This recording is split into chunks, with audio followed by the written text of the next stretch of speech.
मेरे प्यारे दोस्तों, मित्रों और साथियों, सादर नमस्कार।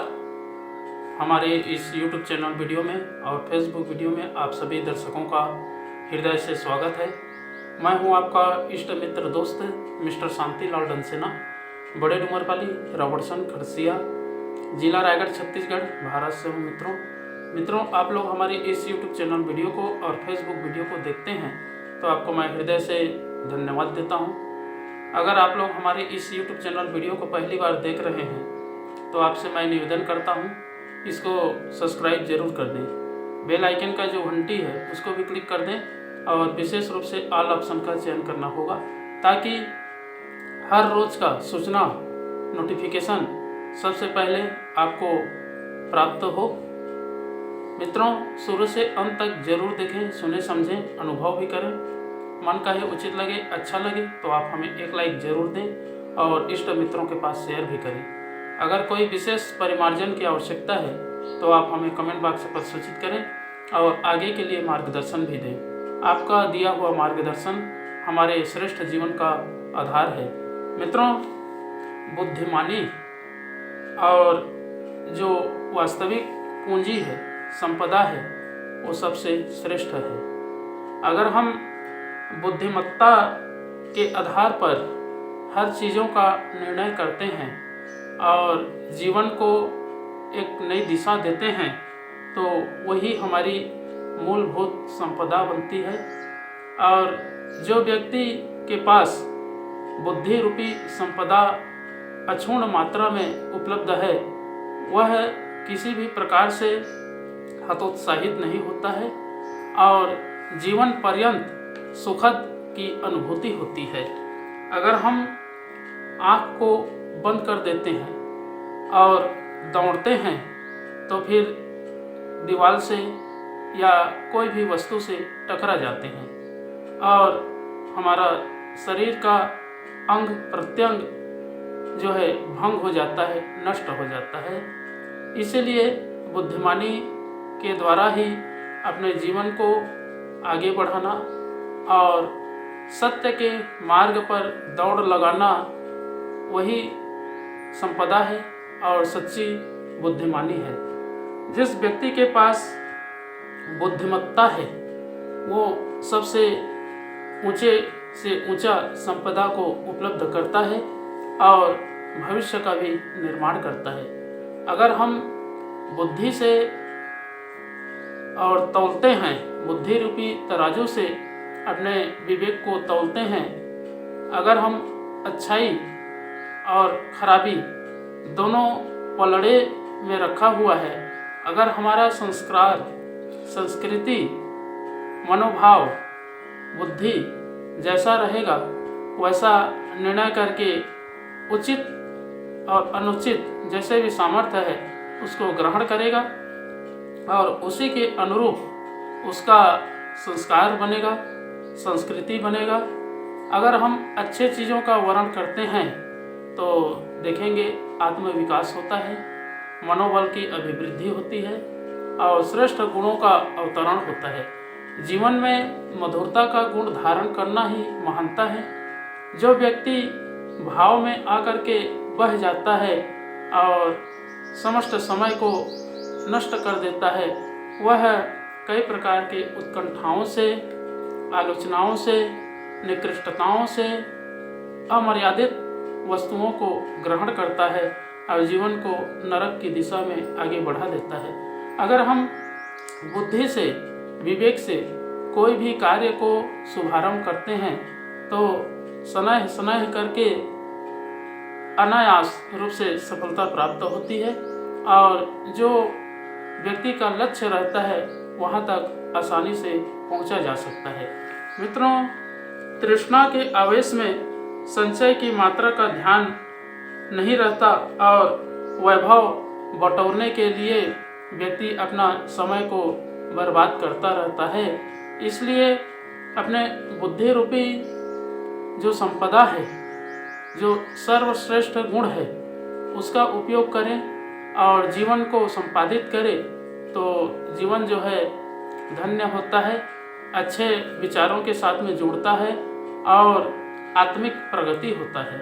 जो व्यक्ति के अंदर बुद्धिवादी क्षमता है, विवेक है और सही गलत निर्णय की अद्भुत क्षमता है, तो फिर जीवन जो है विकसित होती है और फूल की तरह है उसकी सुगंध वातावरण फैलती है, जिसको व्यक्ति जो है अपने हर क्षेत्रों में प्रफुल्लित करता है और अपने जैसा वातावरण दिव्यता बना लेता है। इसलिए मित्रों, अपने आप को बुद्धिमान बनाना, श्रेष्ठ गुणों से संपन्न करना और जितने भी इस विश्व ब्रह्मांड में सर्वगुण 16 कला संपूर्ण कहा जाता है, यदि उसका बोध हो जाता है, आत्मज्ञान हो जाता है, तो व्यक्ति अपने समय का दुरुपयोग कभी नहीं करता है। आलस्य में जो व्यक्ति समय गंवाता है, उसका हर क्षण, हर समय, हर पल निकृष्ट दिशा की ओर आगे बढ़ती है और शरीर को कमजोर, अविकसित बना देता है। इसलिए उसमें सुविकसित का प्रचार, प्रसार, संचार करने के लिए अपने बुद्धि का उपयोग करना, अपने भावों को संपुष्ट बना करके रखना और श्रेष्ठ विचारों के आधार पर जीवन यापन करना मनुष्य का ही नहीं, हर प्राणी का अपना मूलभूत स्वभाव होता है। इसलिए अपनी सत्ता को परमात्मा सत्ता के साथ में जोड़ देना और परमात्मा में समर्पण कर देना व्यक्ति का अपना अपना बुद्धिमानी होता है। जो व्यक्ति बुद्धि के बल पर आगे बढ़ता है, वो हमेशा हर प्रकार के कठिनाइयों का उत्कलन करता है और श्रेष्ठ विचारों को जीवन में सिरोधार्य करके आगे बढ़ता है। मित्रों, इस बुद्धिमानी की जो सर्वोपरि संपदा है, उसको समझने के लिए, जानने के लिए और अपने जीवन में अनुभव करने के लिए एक मुख्य आधार है, वो है गायत्री महामंत्र। अगर हम गायत्री महामंत्र का उच्चारण करते हैं या जाप करते हैं, तो देखेंगे हमारे अंदर ऐसी दिव्य क्षमता विकसित होती है जो बुद्धि के बल पर आगे बढ़ती है और दिशा अनंत काल तक दीर्घायु जीवन को प्राप्त करती है। तो आइए मित्रों, एक बार गायत्री मंत्र और एक बार संपुट के साथ में महामृत्युंजय मंत्र का उच्चारण मेरे साथ साथ में करेंगे। ओम भूर्भुवः स्वः तत्सवितुर्वरेण्यं भर्गो देवस्य धीमहि धियो यो नः प्रचोदयात्। उस प्राण स्वरूप, दुखनाशक, सुख स्वरूप, श्रेष्ठ, तेजस्वी, पापनाशक, देव स्वरूप परमात्मा को हम अपनी अंतरात्मा में धारण करें। वह परमात्मा हमारी बुद्धि को सत्मार्ग की ओर प्रेरित करे। ओम हौम जुम सह ओम भूर्भुवः स्वः ओम त्र्यंबकं यजामहे सुगंधिं पुष्टिवर्धनम् उर्वारुकमिव बन्धनान् मृत्युर्मुक्षीयमामृतात्। ओम स्वः भुवः भुवः ओम सह जुम हौम। ओम मृत्युंजय महादेव त्राहि मां शरणागतं जन्म मृत्यु जरा व्याधि पीडितं कर्म बंधनाय। ओम असंभवं संभव कर्तुमुद्यतं प्रचंड झंझावृत्तिरोध सक्षमं युगस्य निर्माण कृते समुद्यतं परम महाकालमं नमाम्यहम्। ओम अस्तोमा सद्गमय तमसोमा ज्योतिर्गमय मृत्युर्मामृतं गमय। परम पूज्य गुरुदेव, वेद मूर्ति, तपोनिष्ठ, युग दृष्टा, युग प्रवर्तक, युग ऋषि, पंडित श्री राम शर्मा आचार्य जी, परम वंदनीय माता जी भगवती देवी शर्मा जी और आद्य माँ गायत्री माता, धरती माता, भारत माता, प्रकृति, पर्यावरण, सूर्यदेव, महाकाल भगवान, सरस्वती माँ, लक्ष्मी माता, सभी ग्रह नक्षत्र, अखिल विश्व ब्रह्मांड के सभी देवी देवताओं के सूक्ष्म संरक्षण में जितने भी हमारे YouTube चैनल के माध्यम से, फेसबुक के माध्यम से, व्हाट्सएप स्टेटस के माध्यम से वीडियो देख रहे हैं, सुन रहे हैं, समझ रहे हैं, ऐसे हमारे प्रिय, आत्मीय, आदरणीय, सम्माननीय, परम हितैषी हमारे देवतुल्य भाइयों, देवी स्वरूपा माताओं बहनों, आप लोगों को मेरा सादर प्रणाम। ऋषि चिंतन के सानिध्य में से आज का जो एक बहुत ही अनमोल, महत्वपूर्ण, दिव्य सुविचार है, आपके पास लेकर के प्रस्तुत करने का प्रयास कर रहा हूँ। आज का सुविचार है मित्रों बुद्धिमत्ता सर्वोपरि संपदा। बहुत ही अनमोल से विचार है। आंखें मूंद कर दौड़ने वाले ठोकर खाते और गिरकर दांत तोड़ लेते हैं।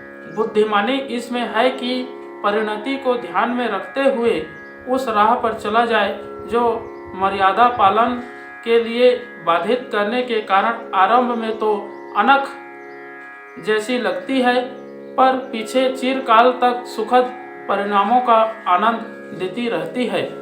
मित्रों, तृष्णा के आवेश में संचय की मात्रा का ध्यान नहीं रहता और वैभव बटोरने में औचित्य की मर्यादा गंवा दी जाती है। झरने का जल तभी तक यशस्वी उपयोगी रहता है जब तक वह बहता रहता है। एक जगह टिकने की नीति अपनाते ही वह संचय समीपवर्ती क्षेत्र को पानी से डुबो देता है या फिर सतह ऊंची उठने के कारण प्रवाह का स्रोत ही रुक जाता है।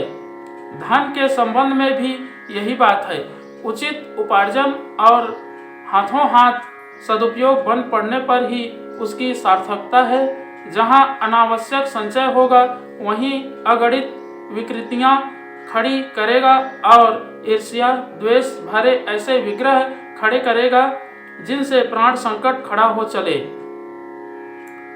संग्रही घाटे में ही रहता है। उसे जिन उत्तराधिकारियों को हस्तांतरित किया जाता है वे भी उसे पाकर सुखी नहीं रहते। मित्रों, जीवन ईश्वर प्रदत्त बहुमूल्य संपदा है। इसे प्राप्त तो सभी करते हैं पर उसका सदुपयोग नहीं जानते।